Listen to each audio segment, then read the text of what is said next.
Hi everybody, this is Bob with a video that explains a new capability in your scheduling system. It's a new subsystem that allows schedulers to send messages to other schedulers. You might recall that this idea was a request from Bert at our last scheduler meeting. Well, let's get into it. I've set up a test scheduler whose initials are TST.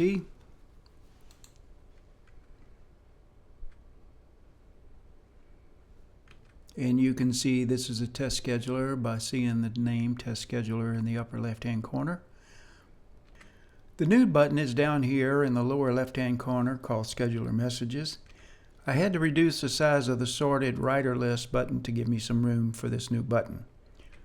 Notice that besides being a regular button, there's a number in the upper right hand corner of this button. Here it's 3, but it could be 0 all the way up to 9+. We'll talk about what that is in a bit. But for now, let's press the button and see what comes up. This is what's called a button bar. And this button bar has 4 action items available to you within the scheduler messages subsystem. The first one I'll show you is the easiest one. It's just the escape to the switchboard button. And it does take you back just like you might think. I want to leave the I want to create a message button for a little bit later on. So let's see what I want to read messages to me, sent to me does. Notice it also has a number 3 on it. Well, it finds 3 messages to me. Remember, I'm test scheduler. And there's some parts of this I'd like to explain. There's message 1, message 2, and message 3. And yes, that's the 3 you saw over on the original test messages button and on the button bar button as well.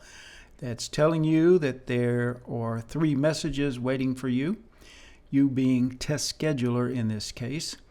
The messages are sorted by creation time, youngest to oldest. So the latest message that was sent to test scheduler is at the top, and the oldest message is down here at the bottom. The senders of these 3 messages are Bob Pierce, who sent the latest one, and then there are 2 more from test scheduler.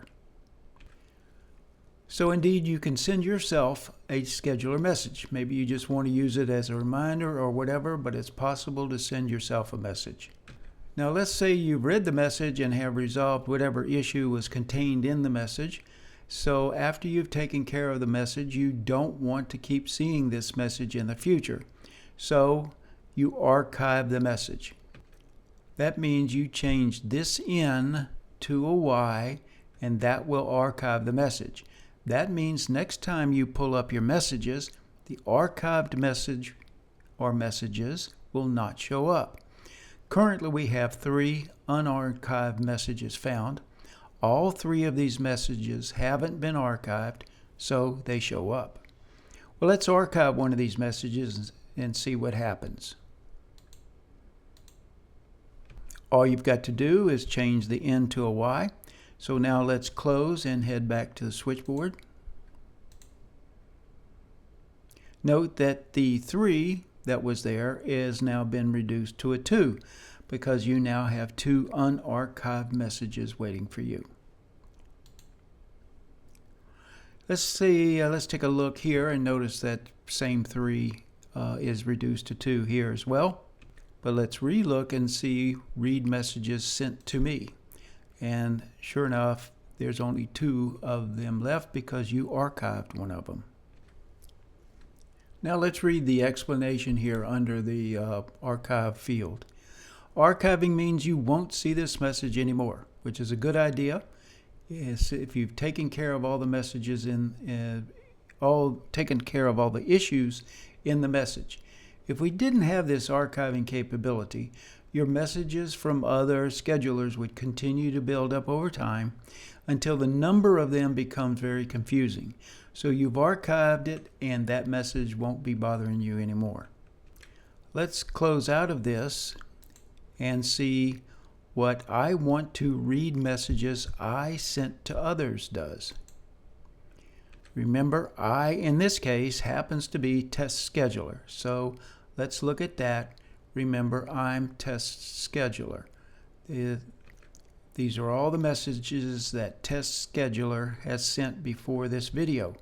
Well, why would you want to do this? Well, you'd want to check if your messages have been seen by the receiver, and you want to check into the status of each of these messages. Test scheduler has sent 15 messages, and all messages are here. That's the default. Currently showing all messages, both unarchived and archived. Note that you can't make any changes to any of these messages. You can only look at them. And the messages are sorted in the normal creation time order, youngest to oldest, just like the others. But that's show all. That's the default. Maybe you only want to see the archived ones. And remember that one we did archive is shown to the test scheduler, the sender, and it's designated with a Y. And it shows when this message was archived, the day and the date, and who did the archiving, which better be the recipient. Obviously, it should be that way or something's not right. Just making sure about that, and so the sender can rest assured that whatever the content of this message was, it was read and resolved to the satisfaction of the recipient anyway, and then archived by the recipient. Here's the 14 unarchived messages. So they're still out there waiting to be taken care of by somebody. And notice test scheduler has sent a message to each one of you, so that when you get into the subsystem and you need a message to look at or whatever you want to do with the system, they're waiting there for you. So 14 plus 1 equals 15. So that's how you look at the messages that you sent and tell what's happening to them. And then the last button we need to look at is, I want to create a message. Well, the first thing a message needs is a sender, which of course is going to be whoever signed in. In this case, it's the test scheduler. But then you need a recipient, and let's just choose right at the top here, Bob Pierce. And now it's time to type in your message. To demonstrate how long these messages can be, I'll copy in the Gettysburg Address, or part of it anyway. This happens to be a little bit more than 500 characters, but the message length has no limit. You can take all the room you need to explain your issue. Of course, knowing longer the message, the less understandable it becomes. But you don't have to worry about the length of the message as you type them. Now that you've put in something to send, you have two choices. If you decide you don't want to do this and you made a mistake, or you send it to the wrong, you're sending it to the wrong scheduler, you would choose the red Do Not Save button. It'll forget everything that you just done and take you back to the switchboard.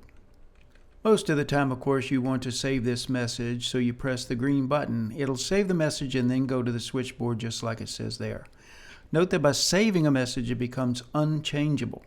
So if later, after you save it, you want to add to it, or correct a saved message, you have to send a follow-up corrective message or contact your recipient in another way.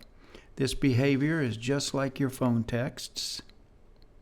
Once it's gone, and you can't get it back and edit it in any way. That's the way this works too. So let's go ahead and save this message. It should show up here, and it does, as the 16th message that's sent. There's the Gettysburg, or part of the Gettysburg Address, so that worked fine.